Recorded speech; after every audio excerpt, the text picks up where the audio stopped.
टोंगा में एक नए दिन में आप सभी का स्वागत है। प्लान्स तो आज बहुत सारे थे लेकिन बारिश ने सारा काम तमाम कर दिया। सुबह से बारिश होने लग रही है और जस्ट अभी निकला हूँ मैं हॉस्टल से बाहर। ये देखो बारिश कैसे आने लग रही है। पास में मैं कुछ खा के आने लग रहा हूँ। इतने साथ साथ थोड़ा सा आपको एक जगह दिखाता हूँ और कुछ बातें डिस्कस करते हैं। जैसा कि आप देख सकते हैं गाड़ियाँ रोड के लेफ्ट साइड खड़ी है, तो इसका मतलब यही है। और सड़क पर भी जैसे चल रही है कि रोड के लेफ्ट साइड ये गाड़ी चलाते हैं अपने इंडिया की तरह ही। इधर के लोगों को टोंगन्स कहते हैं और मोस्टली इनकी पॉपुलेशन जो है उनका एथनिक ग्रुप यही है, टोंगन्स ही है मोस्टली। जितने भी है 97-98%, 1-2% जो बचे वो मिक्सड है या फिर बाकी पॉलिनेशियंस है, पर मोस्टली लोग यहाँ की टोंगन्स ही है। ऑफिशियल लैंग्वेज है इधर की टोंगन और इंग्लिश। टोंगन लैंग्वेज थोड़ी सी सिमिलर है समोआन से और उसकी कुछ लोग कहते हैं एक डायलेक्ट है या फिर उससे थोड़ी सिमिलर है। टोंगा का जो एरिया है वो है 750 स्क्वायर किलोमीटर और मोस्टली लोग यानी कि 70% लोग जो है इनकी टोटल पॉपुलेशन है लगभग 1 लाख, जिससे थोड़ी सी ज़्यादा होगी। और उसमें से 70% लोग यानी कि 70-72 हज़ार लोग इनके मेन आइलैंड टोंगा टापू पे ही रहते हैं, जिस आइलैंड पर हम अभी है। इस देश के अंदर तो इनकी पॉपुलेशन है 1 लाख, लेकिन ना करीब 1.5 लाख से लेके 1.25-2 लाख टोंगन्स रहते हैं टोंगा के बाहर, मतलब एथनिकली जो लोग टोंगन है। कंट्रीज लाइक न्यूजीलैंड जिसमें 80,000 से ज़्यादा टोंगन्स है, इवन यूएसए में जिसमें 60,000 से ज़्यादा टोंगन्स है, और इधर उधर थोड़े बहुत जो बचे। यूएस में जो टोंगन्स रहते हैं वो मोस्टली हवाई, कैलिफोर्निया और यूटा में कॉन्सेंट्रेटेड है। ऑलमोस्ट पूरी पॉपुलेशन इनकी क्रिश्चियंस है, अलग अलग क्रिश्चियनिटी की फॉर्म्स फॉलो करती है और काफ़ी नई है। 2-3 तो फॉर्म्स मैंने पहले सुनी भी नहीं थी, तो इसके बारे में ज़्यादा बात करते नहीं ना, मेरे को पता इतना जो तरह तरह की नई क्रिश्चियन फॉर्म्स है। कैथोलिक्स भी इधर और उसके अलावा 2-3 और है। और क्योंकि पॉपुलेशन इतनी ज़्यादा नहीं है 1 लाख की और 70% लोग तो इसी आइलैंड पे रहते, तो ऑलमोस्ट सभी लोग एक दूसरे को जानते हैं और सबको पता है एक दूसरे की पोजीशन सोसाइटी में क्या है। ये लोग बाकी कल्चर्स को बहुत ज़्यादा रिस्पेक्ट करते हैं टोंगन्स। हालांकि हम तो भी इनके मेन आइलैंड पे टोंगा टापू पे, लेकिन इनके लगभग 170 आइलैंड्स है और जिसमें से 45 से 50 इनहैबिटेड है, उधर लोग रहते ही नहीं। और ये जो 70 आइलैंड्स है ना, ये भी कम ज़्यादा होते रहते हैं क्योंकि क्या है, वॉल्केनिक इरप्शन बहुत ज़्यादा होती है। तो वॉल्केनो की जैसे कोई आइलैंड क्या होता है पानी के अंदर डूब गया या कोई छोटा सा टापू है वो बड़ा डेवलप होने लग रहा है, पर उधर इरप्शन होगी फिर वो फट गया और पानी के अंदर डूब गया। तो ऐसे 2-4 ऊपर नीचे इनके होते रहते हैं। ये आ गया भाई सनशाइन रेंटल कार्स। काफ़ी खड़ी है गाड़ी है, पर ये तो मेरे को ये वो दिख रही है मिनी बस टाइप सी वैन, पर गाड़ी अभी हो गया। हालांकि इनका पीक सीजन है। वैसे तो भी टोंगा में कल देखा अपने होटल वोटल जो थे फुल था सब। ये मेरे ख्याल 2-3 महीने इनके साल के गर्मियों के जो है जून जुलाई टाइप ये महीने फुल से रहते हैं। इस देश में अभी भी ना राज्य और इकलौती ऐसी कंट्री है साउथ पैसिफिक की टोंगा जो कभी भी कॉलोनाइज नहीं हुई। किसी भी देश ने इन्हें कॉलोनाइज नहीं करा। और जैसे न्यूजीलैंड वगैरह इन्होंने, ऑस्ट्रेलिया ने, कभी जर्मनी आ गया इन आसपास वाले देशों में तो पैसिफिक ओशियन के, लेकिन इधर कभी नहीं हुआ। इधर मोनार्की है राज्य इनका। और ऐसे लग रहा है मानो कि समय में ना 15-20 साल बैकवर्ड आ गए। मतलब पुरानी गाड़ियाँ, पुराने घर थोड़े अबैंडन से पड़े हैं, गाड़ियाँ अबैंडन सी पड़ी है, बहुत स्लो लाइफ है। मतलब ऐसे लग रहा है कि जैसे वक्त में पीछे आ गए। फिलहाल मैं आ गया इधर काफ़ी पॉपुलर इनकी ईटरीज या कैफ़े है, friends cafe and tourist centre. रात को मैंने डिनर भी यहीं करा था और पॉपुलर जगह इनकी है, तो इधर कुछ खाने आ गया। अभी मैं इधर चलते हैं एक बार। ये है कैफ़े इनका। ये मैंने ले लिया मेन्यू सा। इधर बाहर बैठने की सीटिंग है काफ़ी सारी, उधर अंदर भी और उधर आगे बाहर से है। ये जगह मेरे को सही लगी, बारिश का नज़ारा भी और अपनी प्राइवेसी सी भी है। इनका मेन्यू है बेसिकली। आपको रेट दिखा देता हूँ। इनकी करेंसी है टोंगा पांगा और एक टोंगा पांगा में है इंडिया के 36-37 रुपये। तो जो रेट है इसको आप 36-37 से मल्टीप्लाई करो तो इंडिया के रुपए आ जाएंगे। मैं सोच रहा हूँ एक तो लाटे मंगा लूँ डबल शॉट की जो 8.5 पांगा की है, यानी कि 350-400 के करीब। और खाने का मंगा रहा हूँ एक ये चिकन की डिश थी यार, कहाँ गई, गुम होगी। हाँ ये रहा चिकन याकीतोरी जो कि 20 पांगा की, यानी कि 720 रुपये की। थोड़ा महंगा है पर इस जगह के हिसाब से इनका मेन्यू काफ़ी सही है। मतलब सारी तरह की डिशेज और चीज़ें हैं, काफ़ी बड़ा मेन्यू है। मैं इस साइड आ गया इस कैफ़े के, लेकिन इधर बंद कर रखे हैं क्योंकि ऊपर बारिश हो रही है ना। इधर और भी बड़ी है सीटिंग। ये मंगा ली मैंने हॉट चॉकलेट, कॉफ़ी की जगह मैंने ये ऑर्डर कर दी थी। और ये नज़ारा बढ़िया खूबसूरत नज़ारा रखा है यहाँ पे यार इस सीट पे। ये तो और भी स्वाद लग रहा है भाई, बहुत सारा है। और ये तो 22 का, ये इंडिया के 750 रुपये का, 750-800 का। मेरा प्लान था किसी जिम में जाने का और नेट पे कोई जिम दिखा नहीं रहा था इधर। तो मैंने रेस्टोरेंट में पूछा भाई पास में कोई जिम है क्या, तो बोले इधर कोई जिम नहीं है।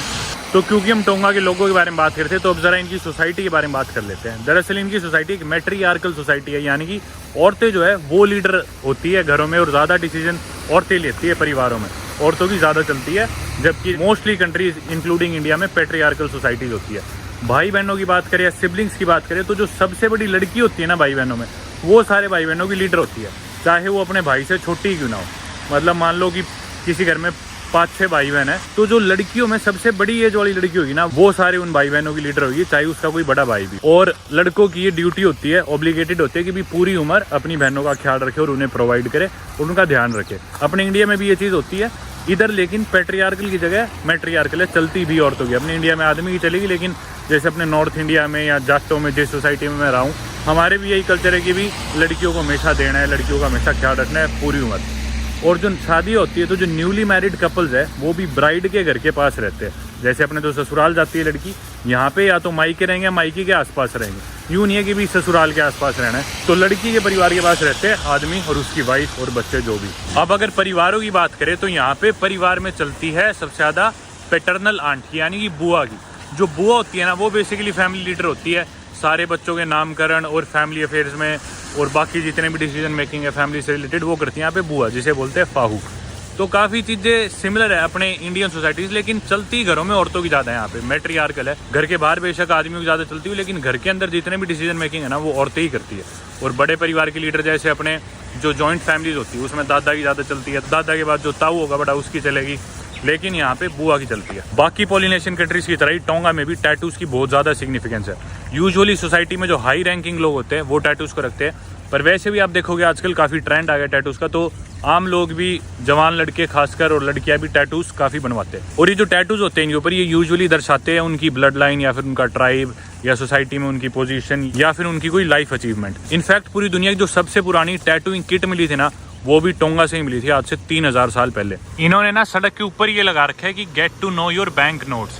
ये है टोंगाई करेंसी या फिर इनके बैंक नोट्स। इंग्लैंड में भी जैसे रानी की फोटो लगती है बैंक नोट पे, इधर भी ऐसे इनके राजा की फोटो लगी, और जैसे जैसे राजा बदलेगा तो उसकी फोटो चेंज होगी, मतलब सारे बैंक नोट्स चेंज होंगे नई फोटो के साथ, नए राजा की। यहाँ पे इन्होंने देखो कुछ वार्निंग्स वगैरह लिख रखी है कि भी नकली नोटों या नकली करेंसी के ऊपर, तो इन्होंने चेतावनियाँ दे रखी है कि भी क्या क्या आपके साथ हो सकता है, क्या क्या आपको कॉन्सिक्वेंसेस झेलने पड़ सकते हैं नकली करेंसी बनाने के लिए या फिर सर्कुलेट करने के लिए। तो यहीं पे अब हम कुछ इनकी इकोनॉमी के बारे में बात कर लेते हैं। तो मोस्टली जो इनकी इकोनॉमी है ना टोंगा की, that is drawn from foreign remittance, जो कि रिलेटिव्स बाहर रह रहे लोगों के अब्रॉड, इस देश से बाहर, वो जो इन्हें पैसा भेजते हैं ना, मोस्टली सारी इकोनॉमी जो है ना उस पर डिपेंडेंट है, क्योंकि लोग यहाँ पे इतनी ज़्यादा नौकरियाँ कर नहीं सकते, इतने ऑप्शंस है नहीं प्राइवेट सेक्टर्स वगैरह के। क्यों नहीं है, उसके पीछे कारण ये है कि जितने ही मॉनिटरी सेक्टर्स है या फिर जितने भी लार्ज स्केल फाइनेंशियल कॉर्पोरेट्स है वो ओन किए जाते हैं यहाँ की रॉयल फैमिली के द्वारा, जैसे कि टेलीकम्युनिकेशंस की इंडस्ट्री, इलेक्ट्रिसिटी और इंश्योरेंस। तो ना प्राइवेट जॉब्स इतनी है नहीं आम आदमी के पास, इतने प्राइवेट सेक्टर्स एमएनसीज वगैरह ऐसा कुछ नहीं है। तो यहाँ के लोग ना मोस्टली अब क्या करें, या तो अपना खेती करो, फिशिंग करो और आम जिंदगी जियो। लेकिन जो बड़े अमाउंट में पैसा रहे ना वो उनके रिश्तेदार, जैसे परिवार में से 1-2 जने, कोई चले गए न्यूजीलैंड, वहाँ जाके नौकरी कर रहे हैं, कोई चला गया अमेरिका, वो वहाँ रहते, तो वो जो पैसा भेजते हैं ना मोस्टली लोगों के घर उस पैसे से ज़्यादा चलते हैं। ये मेरे पीछे आ गया अभी इनका police station, central police station, जो कि मेन स्टेशन यही है इनका। टोंगा की ना रिलेशंस काफ़ी सही है न्यूजीलैंड से, ऑस्ट्रेलिया से, और काफ़ी इन्फ्लुएंस भी है क्योंकि ये देश ज़्यादा पास पड़ते हैं, इसके पैसिफिक ओशियन में है। और यूएस से भी सही है, लेकिन यूएस तो दूर पड़ता है फिर भी। और इनका जो इंग्लिश एक्सेंट है वो भी थोड़ा इन्फ्लुएंस्ड है ऑस्ट्रेलियन एक्सेंट से या फिर न्यूजीलैंड के एक्सेंट से। लेकिन टोंगा अपना बेस्ट फ्रेंड मानता है समोआ को। समोआ एक तरह से इनका कज़न ही लगा लो, क्योंकि ये जो लोग यहाँ पे बसे थे टोंगा में, वो समोआ से ही रिलेटेड है सारे लोग, जो पहले के इनके पूर्वज आपस में कजन्स वगैरह ही मानते हैं एक दूसरे को। शाम को यहाँ सारी चीज़ें टाइम से बंद हो जाती है, और आज तो हालांकि वेडनेसडे और शाम के 5 बजे बारिश हो रही है, तो हो सकता है चीज़ें काफ़ी कम खुली हो। पर इसके अलावा भी सुबह के टाइम ही यहाँ पे जो चीज़ खुली मिलेगी सुबह 8, 9, 10 बजे, 12 बजे, 1 बजे, उसके बाद चीज़ें बंद होने लग जाएगी। और 8, 9 बजे के बाद तो यूँ मान लो कुछ भी आपको खुला नहीं मिलेगा। संडे की बात करें तो संडे को यहाँ पे कुछ भी खोलना इलीगल है, इस देश में खोल ही नहीं सकते, एक्सेप्ट कोई बहुत ही एसेंशियल चीज़ है जैसे कि हॉस्पिटल वगैरह है, उसको तो फिर भी अलाउड है। और इवन स्पोर्ट्स खेलना भी डिस्करेज किया जाता है संडे के दिन। तो संडे के दिन लोग घर में रहते हैं, अपना घर में ही खाना बनाते हैं, ना बाहर जाते, ना बाहर से कुछ लाते, एकदम ही आइसोलेट हो जाते हैं लोग। तो संडे को तो यहाँ पे आना और कुछ ढूंढना एकदम इम्पॉसिबल सा है। इनका वेदर काफ़ी सही है टोंगा का, हालांकि ट्रॉपिकल कंट्री है, तापमान इनका रहता है गर्मियों सर्दियों में दोनों में 21 से 25 डिग्री सेल्सियस के बीच में, तो काफ़ी कंफर्टेबल है। जैसे और देशों में तो फिर भी गर्मी लगती है दिन में काफ़ी ज़्यादा, इधर की धूप इतनी तीखी नहीं, और रात को मीठी मीठी हल्की सी ठंडी लगती है, मतलब चाहे पंखा ना चलाओ तो भी सो सकते हैं। लेकिन ना थोड़े कंजर्वेटिव है ये, अपने कपड़ों वगैरह का पहरावा जो है ना ढक के रखते हैं। इवन आदमी भी इतने ज़्यादा शॉर्ट्स में नहीं दिखेंगे। और technically it is illegal to go out shirtless, मतलब बिना शर्ट के टी शर्ट के वैसे बाहर घूमना इलीगल है इधर एक तरह से। हालांकि ट्रॉपिकल कंट्री है, इतने सारे बीचेस वगैरह है, पर शहर में ऐसे नहीं घूम सकते। और जो देश देखे हमने पैसिफिक ओशियन के, उधर लोग फिर भी लड़के शॉर्ट्स वगैरह में घूमते दिखेंगे, पर इधर ऐसा नहीं है, अवॉइड ही करते। इवन आदमी भी शॉर्ट्स थोड़ी ढकी हुई पैंट्स वगैरह ही पहनते ज़्यादा। मैंने कल जो सिम कार्ड लिया था ना वो 24 घंटे तक ही वैलिड था, उसमें 5 पांगा का और 4 GB इंटरनेट था, तो वो मेरा ख़त्म हो गया। तो इससे पहले कि सभी दुकानें वगैरह बंद हो, कमरे की चाबी नवांकुर ले गया, लॉक्ड है और मेरे पास चाबी नहीं और ना इंटरनेट है जो मैं उस तक रीच कर सकूँ। तो मैंने सोचा इधर आगे सिम कार्ड ले लेता हूँ एक नया, एक और। ये भाई सिम कार्ड का कूपन स्क्रैच कर रहे हैं, ये इन्होंने निकाला सिम कार्ड, ये तो शायद मुफ्त का है। साथ में इसके कूपन जैसे अपने इंडिया में आते थे ना पहले ये ऐसे स्क्रैच करके इसका नंबर आएगा, फिर उससे रिचार्ज होएगा। ये है 5 पांगा का कूपन टॉपअप, ये नंबर डाल के रिचार्ज होएगा। ये बाकी भाई चीनी भाषा बोल रहे थे, इधर के नहीं है, चीनी है। ये चाइनीज़ भी भाई हर जगह पहुँचे हुए। मैंने इनसे पूछा कि कोई जिम है क्या, सिम तो मैंने लेनी है। बोले कि ना इधर एक इंडियन स्टोर है साथ में, उसके साथ से पूछ लो। मैं बोला इंडियन स्टोर यहाँ पे, तो देखा भाई सही में है, देखो पी भगवान एंड सन, अपने इंडियन से भी हर जगह पहुँच रहे भाई कमाल हो गया। लोकल ड्रेसेस की दुकान है पर दुकान तो बंद पड़ी है, इसके साथ में पूछते इधर किसी को नहीं पता भाई। मेरे को एक लड़की ने बताया दुकान में, बोली माऊ फांगा करके कोई जगह है, इधर से दूर है, टैक्सी लेके जाना पड़ेगा, उधर एक छोटा सा जिम है। बाकी 1-2 लोग दारू पिए हुए भी थे यहाँ पे, वो बोल रहे थे चेंज दे दो वो दे दो, पर सही थे, इतने वो भी नहीं थे। बोले इंडियन, खुश तो हो गए देख के। ये क्योंकि चाइनीज़ थे, इनको इंग्लिश नहीं आ रही थी बिल्कुल ही, तो बार बार ट्रांसलेट कर रहे थे सारी बात, तो काफ़ी बातें हो नहीं पाई ढंग से। तो मेरे 10 पांगा लगे, यानी कि 360 रुपये सिम कार्ड के 1 GB नेट के, जो कि कल 5 पांगा लगे थे, आज वो 10 लगे। इन्होंने अलग से रिचार्ज करा कूपन से, इनके समझ में नहीं आई मेरी बात क्योंकि। तो भाई वक्त हुआ है शाम के 6:45 और मैं आ गया एक जिम में, दरअसल एक होटल के जिम में आ गया मैं। बहुत इंटरेस्टिंग कहानी है, पता है क्या हुआ। मैं ना इधर एक होटल है, काफ़ी महंगा होटल, जिसका आपने पहली वीडियो में देखा होगा, 15-20 हज़ार के तो कमरे हैं यहाँ पे। होटल का नाम है तानवा होटल, बहुत महंगा होटल है। तो मैं ना ऐसे चल के आया, जैसे कि मैं इस होटल में रुका हूँ, मैं रिसेप्शन पे गया सीधा और मैं बोला कि भी जिम का है होटल का, तो बोले ऐसे ऐसे इधर है। और ये देखो जिम, फाइनली अब एक और देश में भी जिम फिर भी काफ़ी सही है। बस बुरी बात है कि भी लोकल लोग नहीं है, लोकल एक्सपीरियंस नहीं मिलेंगे, लोकल दोस्त नहीं बनेंगे जिम के, पर एक्सरसाइज तो हो जाएगी। चलो भाई ये निकल गया मैं होटल के बाहर और चलते हैं वापस कमरे पे। वापसी आते हुए इनका मैनेजर बैठा था सीनियर, वो मैनेजर वही था जो हम पहली रात आए थे, जो टैक्सी वाला हम इधर लेके आया था। तो सुबह के 3 बज गए थे और इनका चेकआउट सुबह 10-11 बजे का था, तो इनके पास कमरा सिर्फ इधर ही था पहली रात, और उस कमरे की कीमत थी इंडिया के 18,000 रुपये 17,000 रुपये कुछ, तो कोई फ़ायदा नहीं था। तो मैंने मैनेजर को बोला भाई हमें तो 6-7 घंटे में चेकआउट ही करना है, क्योंकि अगले दिन से हमारी अकोमोडेशन इधर बुक थी हॉस्टल में जिधर हम रुके हुए। तो मैं बोला कोई फ़ायदा नहीं है, तो बोला हाँ कोई सेंस नहीं बनती ना लो। तो उसके बाद हम आ गए थे, पर इस मैनेजर को मैं याद था कि मैं इनके होटल में नहीं रुका हुआ, तो वापसी में इसने मुझे रोक लिया।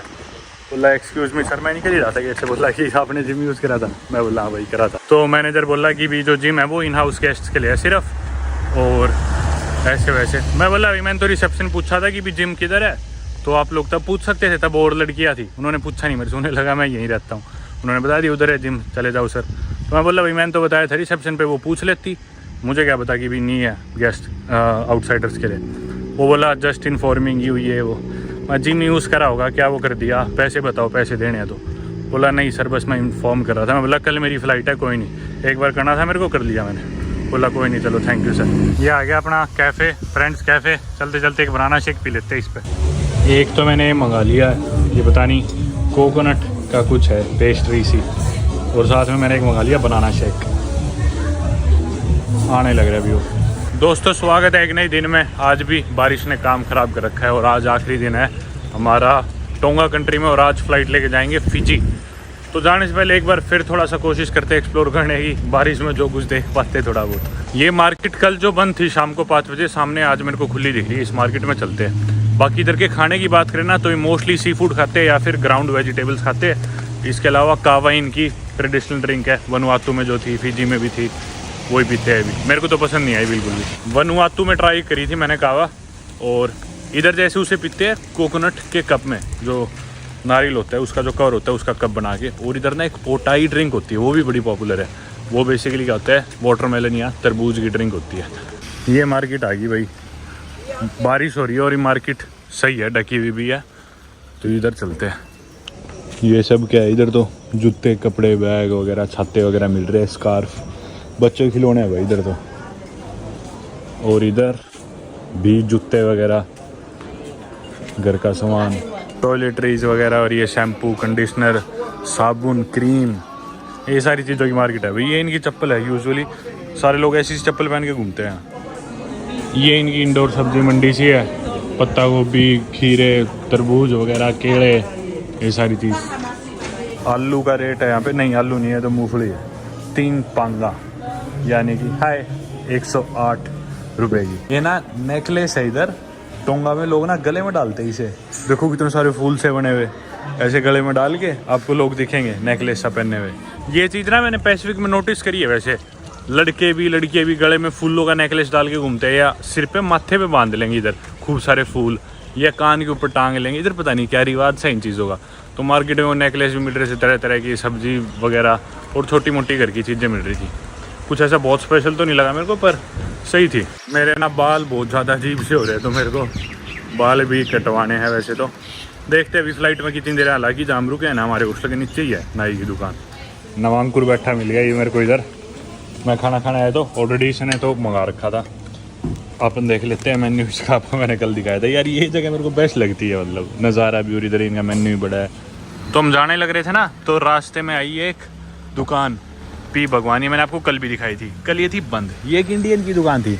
तो हम इस दुकान में ऐसे ही आ गए कि भाई नवांकुर को सिक्के लेने थे यहाँ की करेंसी, तो हम इधर रुक गए क्योंकि करेंसी मिल नहीं रही थी, सिक्के ज़्यादा चाहिए थे इसे।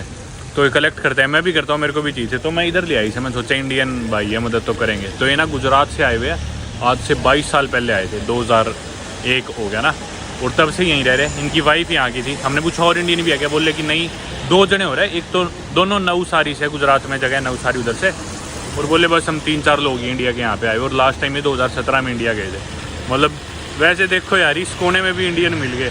फिजी में मिल जाते हैं, इंडो फिजियंस है वो, एक्चुअली इंडियन से नहीं है। तो बोला फिजी वाले जो इंडो फिजियंस है वो तो इधर फिर भी देखने में मिल जाते हैं, पर डायरेक्टली मैं तो इंडिया से आया हूँ, इंडिया वाले नहीं है, बस हम 2-3 लोग ही यहाँ पे। और दुकान में ना प्रोडक्ट्स पड़े थे, वो ग्लूटाथायोन वगैरह सामने ही, फेयर एंड लवली भरे पड़े सामने।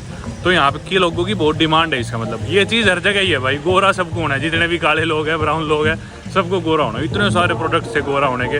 फेयर एंड लवली भी आई हुई थी और फिलीपींस के प्रोडक्ट्स थे, ये सारी चीज़ें पड़ी। बाल कटवाते हैं इधर नाई के आगे। भाई मेरी ज़िंदगी मैंने इससे स्लो नाई नहीं देखा था।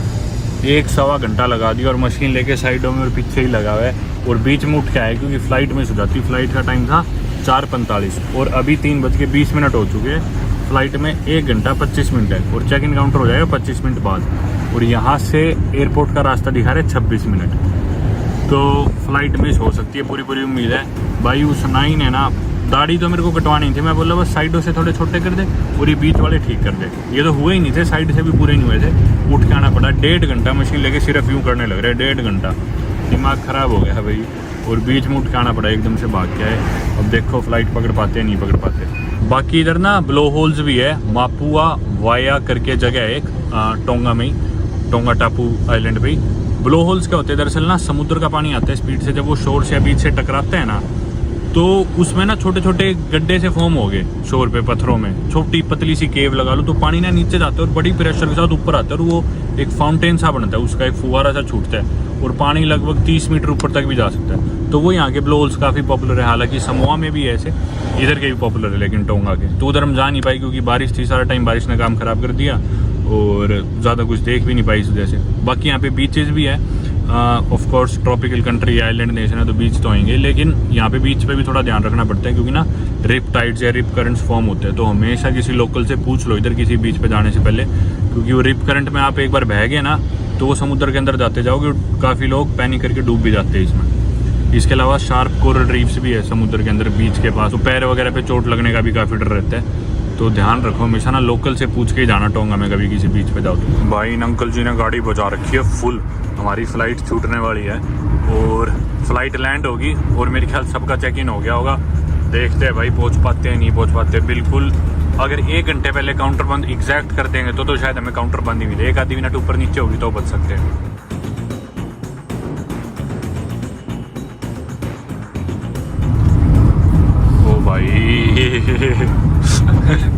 अंकल ने भाई पूरा अंगा ला दिया।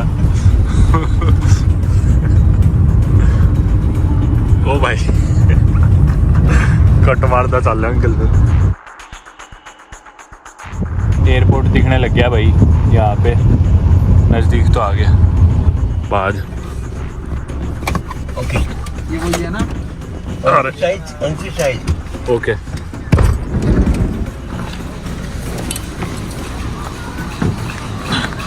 बात जो रहा है ये रहा वो गधा। चल चल चल, ये अपनी होगी बस, कोई भी नहीं है, अपन रह रहे हैं बस। चल टैक्सी वाले की तरफ ऐसे कर दिया, तू ही था स्कैमर। भाई किस्मत अच्छी थी, हो गया बस। हम आखिरी थे, वो बोले बंद ही कर रहे थे, तुम सही टाइम पे आ गए, बच गए भाई। हमारी करेंसी बच रही थी तो वो एक्सचेंज करा लेते हैं। सेल करना है ना, हाँ अपने को सेल करना है। टोंगा पांगा 255 है अपने पे। हाँ 55 ऑस्ट्रेलियन डॉलर ले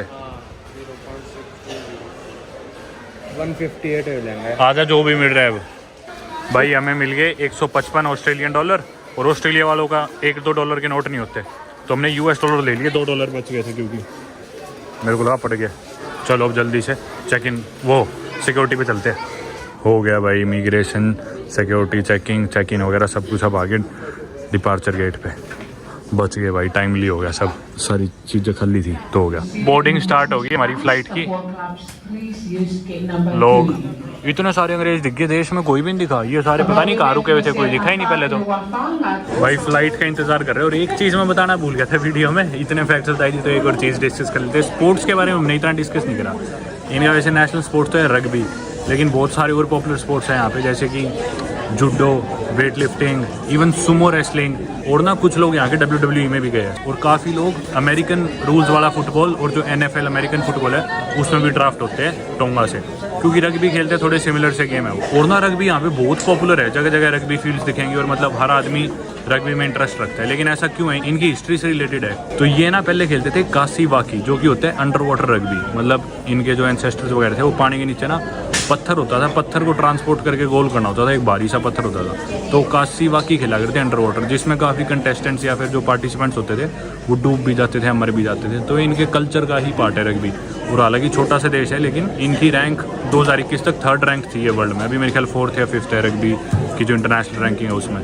न्यूजीलैंड यूजुअली टॉप पे चलते हैं, न्यूजीलैंड, साउथ अफ्रीका, आयरलैंड और टोंगा, ये सारी टॉप टीम्स है रग्बी की। तो भाई टोंगा का 3 दिन का ट्रिप, शॉर्ट ट्रिप था, ख़त्म होता है बारिश से शुरू हुआ, बारिश से ही ख़त्म होने लग रहा है। अब भी बारिश होने लग रही है। सही था, बाकी लोग बाग सही थे, कुछ बहुत ज़्यादा खास तो नहीं लगा करने को। चलो भाई वो खड़ा प्लेन अपना, और मैं आधे लोग तो भीग ही गए बारिश में। वो देखो ऊपर छाता ले भी खड़ा है एक आदमी प्लेन में घुसने से पहले। भागते हुए जा रहे हैं भाई सारे, थोड़े थोड़े तो भीग लिए।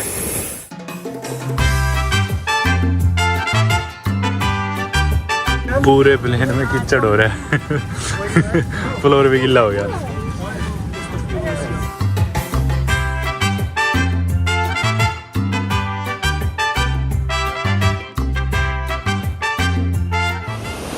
लैंड हो गए भैया आगे फिजी। चौथी या 5वीं बार आया, मेरे तो याद भी नहीं, इतनी बार यहाँ आगे या ट्रांजिट कर लिया। Mini India Fiji. ये भाई देखो गाने में जाने लग रहे हैं अराइवल पे। भाई इधर फिजी में लैंड हुई ना, पिछली बार जो थी इमिग्रेशन ऑफिसर वही थी आज भी। तो लैंड होती, पासपोर्ट देखा इंडिया का, पहले नवांगरू कराई निकल गई। मेरे को बोली कि भी यार इंडिया में ज़्यादा अच्छी जगह वैकेशन के लिए यहाँ क्यों आए हो। बोला नहीं, यहाँ पे ज़्यादा अच्छे से लोग ट्रीट करते हैं, जगह है तो इंडिया में, पर इधर वो स्पेशल फीलिंग आती है, लोग स्पेशल ट्रीटमेंट देते हैं। फिर मैं बोला कि भाई आप हिंदी बोलते हो। बोली of course I am from India. Indo Fijian थी ये भी, मतलब इंडियन एथनिसिटी से। तो इतनी फ्रेंडली थी यार, मतलब खुश हो जाते हैं लोग तो ना इंडिया कोई दिख जाए तो। डिजी सेल का इधर होता था काउंटर सा, लेकिन ये बंद पड़ी है दुकान, तो शायद मूव कर गया उधर, क्योंकि अब तो नांदी एयरपोर्ट पे भी इतनी बार आ गए, पता चल गया सब क्या चीज़ का है। उधर वोडाफोन पे पूछते हैं पहले तो, एक तो ई सिम मिल जाए यार।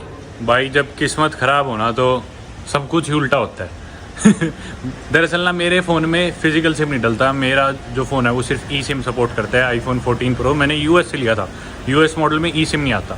तो इन सभी देशों में मेरे को बहुत ज़्यादा दिक्कत होती है सिम कार्ड को लेके। फिजिकल सिम इधर मिलता नहीं, ई सिम इधर मिलता नहीं। तो फिजिकल सिम लेके मेरा एक पुराना iPhone 6s है, उससे हॉटस्पॉट बनाता हूँ। तो फिजी हम लास्ट टाइम आए थे ना 10 दिन पहले, तो इन्होंने कहा था कि भी डिजिसेल वालों ने कि हम ई सिम नहीं देते टूरिस्ट को, सिर्फ लोकल्स के लिए वो। तो इसलिए मजबूरी में सीधा वोडाफोन पे चला गया और वहाँ पे मैंने सबसे महंगा पैक खरीद लिया $100 फिजियन का, जो कि इंडिया के 3600 रुपये। 3600 रुपये मेरे को डाटा तो मिला कुछ 200 GB या कुछ ऐसे। वही सेम पैक डिजिसेल पे था $30 का। तो नवांकुर ने क्या करा, नवांकुर ने ले लिया वो $30 वाला डिजिसेल से फिजिकल सिम। इसके फ़ोन में फिजिकल सिम डल जाता है, लेकिन मैंने आगे वैसे ही पूछ लिया भाई ई सिम देते हो तुम? डिजिसेल वाले बोल रहे हाँ हम देने लग गए 2-4 दिनों से। तो मतलब मेरे को पूछ लेना चाहिए था, गलती मेरी थी, आगे बिना पूछे सीधा वोडाफोन से ले लिया। कितने पैसों का फालतू नुकसान हो गया। कितने 3600-3700 रुपये का मैंने सिम लिया है इंडिया के, वहीं नवांकुर का है कितने 1000 रुपये का। वोडाफोन के साथ मेरा हमेशा एक्सपीरियंस बेकार रहा है, हमेशा से। इवन समोआ में भी मैंने सिम कार्ड ली तो उन्होंने क्या करा कि मेरा जो इंडिया का ई सिम था ना वो डिलीट कर दिया फ़ोन में से। मतलब उसकी वजह से मैं इतना परेशान हो रहा हूँ, कोई ऑनलाइन पेमेंट नहीं कर पा रहा, OTP नहीं आता और कोई कॉल्स वगैरह नहीं आ रही, कोई कई बार ज़रूरी कॉल आ जाती है इंडिया से। बहुत नुकसान करा है भाई वोडाफोन वालों ने। अब क्या कर सकते हैं, कोई नहीं। अब हम जाएंगे सुआ, जो कि इनकी कैपिटल सिटी है, लेकिन फ़्लाइट्स इनकी मोस्टली नांदी एयरपोर्ट पर आती है फिजी में। तो सुआ के लिए यहाँ से बस चलती है, 7:40 की बस है, अभी तो 6:15 ही हुआ है। 1.5 घंटे बाद यहाँ से बस चलेगी, 4 घंटे का सफ़र है, रात के 12 बजे पहुँचेंगे सुआ। सुआ जाने के पीछे का रीज़न ये है कि मेरे को ना अपना कनाडा का वीज़ा स्टैम्प करवाना है, वो वहीं से होएगा, यहाँ पे नांदी में नहीं है, तो इसलिए जाना है। और कल पासपोर्ट सबमिट करा के कल ही शायद वापस आ जाए नांदी में, क्योंकि नांदी ज़्यादा बढ़िया है रुकने के लिए, घूमने फिरने के लिए। सुआ में इतना ज़्यादा कुछ है नहीं। ये आ गई बस भाई सुआ की, 19 फिजी डॉलर इसकी हुआ है टिकट। चलो चलते हैं, आजा। इस वीडियो को तो भाई करते हैं अपन यहीं पे ख़त्म, बस में चढ़ के। बिल्कुल हरियाणा रोडवेज टाइप बस है भाई ये तो।